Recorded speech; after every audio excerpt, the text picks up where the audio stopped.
ચલો આજની ટૂર ચાલુ કરતાં પહેલાં આપણે ગાડીમાં પેટ્રોલ કરી લઈએ. હવે યુરોપમાં જે પેટ્રોલની સિસ્ટમ છે ને એ તમારે જાતે પૂરવાનું. એટલે તમે જ્યારે પેટ્રોલ પંપ ઉપર આવો ત્યારે ત્યાં નંબર લખેલા હોય 1, 2, 3 ને 4. એટલે તમારે જે પૂરવાનું હોય, ડીઝલ પૂરવાનું હોય કે પેટ્રોલ પૂરવાનું હોય એ તમે એનું પેલું છે એ ગાડીમાં પેટ્રોલ પૂરી લો. પછી તમારે અંદર ગાડી ત્યાં જ રાખી પછી અંદર જવાનું અને તમે જે પેટ્રોલ પંપ ઉપરથી જે નંબર ઉપરથી પેટ્રોલ પૂર્યું હોય ત્યાં કાઉન્ટરે જે નંબર કહેવાનો એટલે એ તમને બિલ કહે કે ભાઈ આટલું બિલ થયું છે, તમારે અહીંયા પે કરવાનું, પાછું આવીને પછી ગાડી લઈને તમારે જતું રહેવાનું. એટલે આ રીતના સિસ્ટમ છે. આજના દિવસની અમારી આઇટરનરી છે. એક યસ્ટેડ ટેલિવિઝન ટાવર છે જે હિલ ઉપર ટાવર છે એટલે ત્યાં ડેસ્ટિનેશન સારું છે. અને બીજું છે શેડલેક ઓશિયોરી કે જે બોન ચર્ચ અથવા ઘોસ્ટ ચર્ચ પણ કહેવામાં આવે છે. એટલે આ એક દિવસમાં 2 ડેસ્ટિનેશન પૂરું કરીને અમે પાછા અમારા એરબીએનબીના ઘરે પાછા આવી જશું.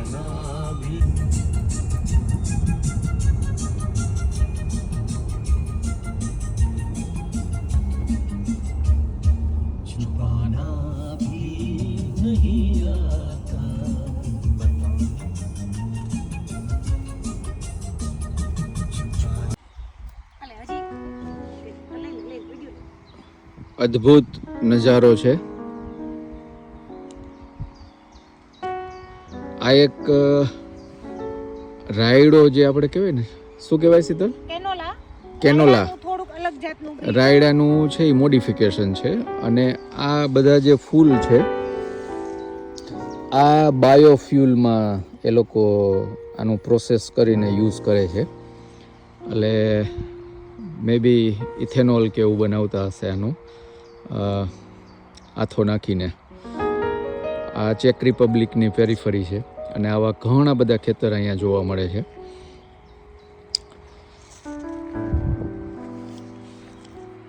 અત્યારે અમે આવ્યા છે યેસ્ટેડ ટાવર. સ્પેલિંગ બોલે છે આ લોકો JESTED પણ જે સાયલેન્ટ હોય છે. અને આ એનો પાર્કિંગ એરિયા છે. આજે પાર્કિંગ મશીન બગડ્યું છે એટલે આજે pay for parking only by cash, not by card or any way.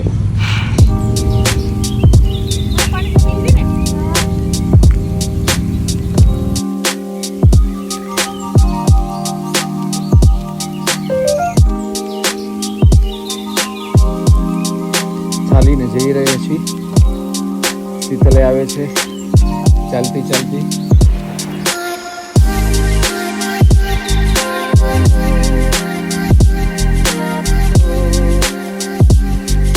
યેસ્ટેડ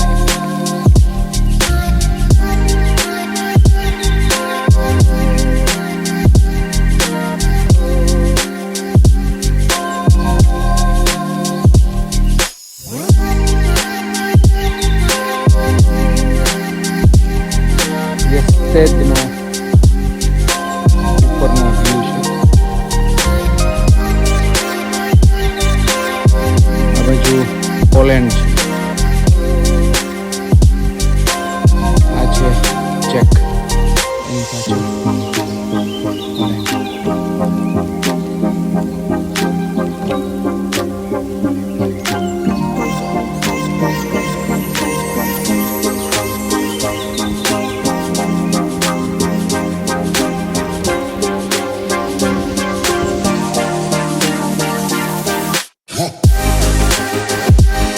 This is overview of Czech Republic countryside.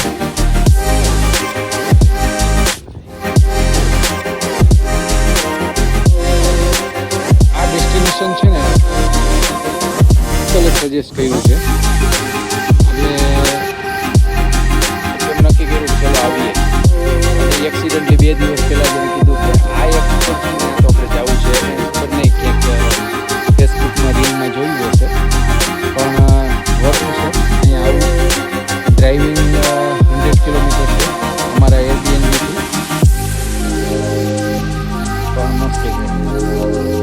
Sunny days છે આજે, એટલે ઠંડી પણ નથી.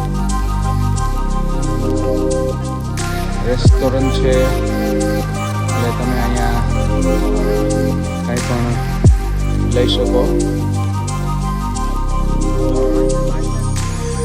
Thank you Siddhesh.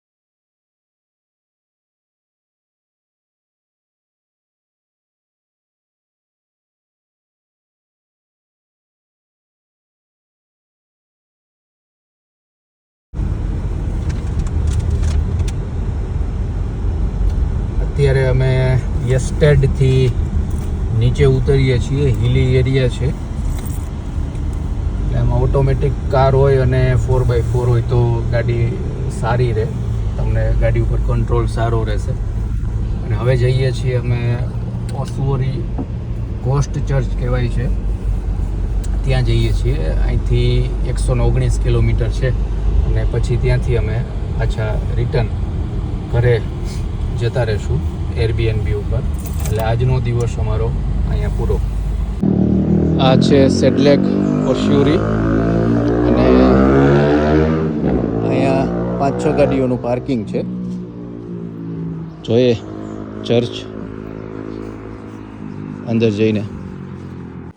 અહીંયા ટિકિટ છે. સો you have to buy your ticket to enter the ossuary here.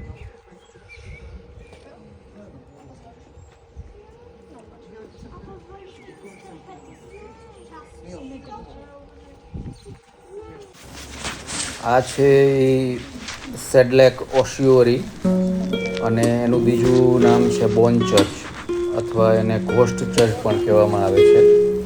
Actually આની history તો 1278માં ચાલુ થઈ હતી કે એ પછી જે યુરોપમાં 2 મેજર ઇવેન્ટ થયા.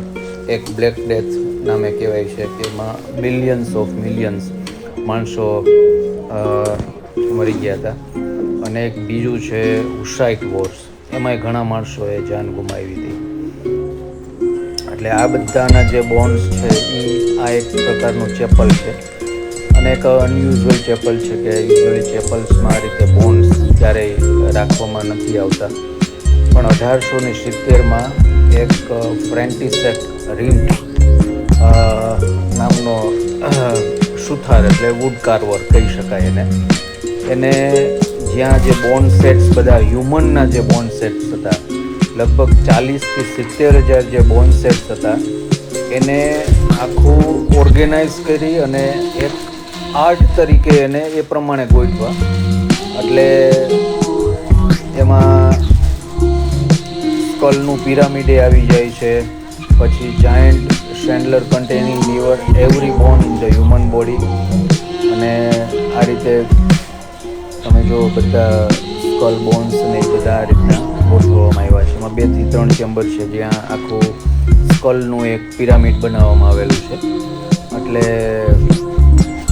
આ એક અનયુઝ્યુઅલ છે અને ત્યારથી આ બોન ચર્ચ કહેવાય છે અને ગોસ્ટ ચર્ચ પણ કહેવાય છે. પણ ગોસ્ટ ચર્ચ પાછળની કોઈ હિસ્ટ્રી કે એવું કશું છે નહીં કે એમાં કોઈ અનયુઝ્યુઅલ થિંગ્સ થતી હોય. એટલે આ એક જોવા જેવું ડેસ્ટિનેશન છે. આ જે ફ્રેમમાં દેખાય છે એ આખું સ્કલનું પિરામિડ છે અને ઉપરની તરફ તમે જાઓ તો ઉપર ચર્ચ છે, ત્યાં જીસસ ક્રાઇસ્ટનું છે પેલું. આ એક બીજું પિરામિડ છે. એટલે આ રીતે અંદર દરેક જગ્યાએ બોન્સથી જ આખું અરેન્જમેન્ટ કરેલું છે.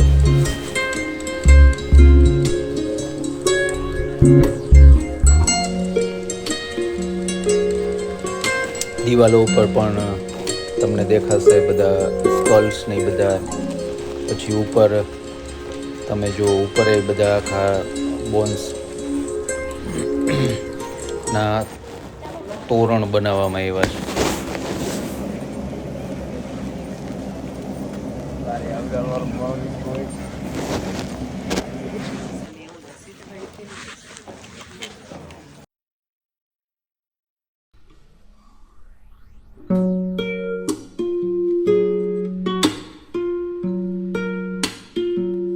અત્યારે રાતના 8:30 વાગ્યા છે.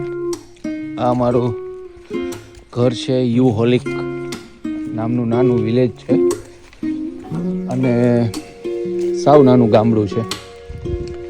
તમે અહીંના આ બધા ખેડૂતો જ છે, પણ જોઈ લ્યો, કોઈને વાઇન શોપ છે અને ખેતી છે, છતાં બધાના મકાન, બધાની લાઈફસ્ટાઈલ તમે જુઓ.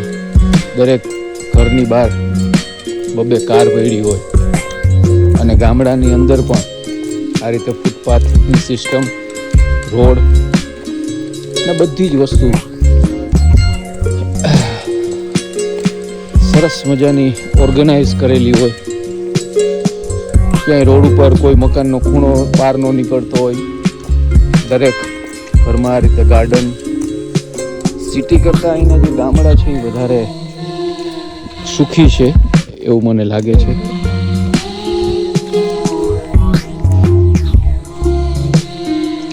આ ઘરનો કલર જોઈ લો તમે, કેટલું મસ્ત બનાવેલું છે.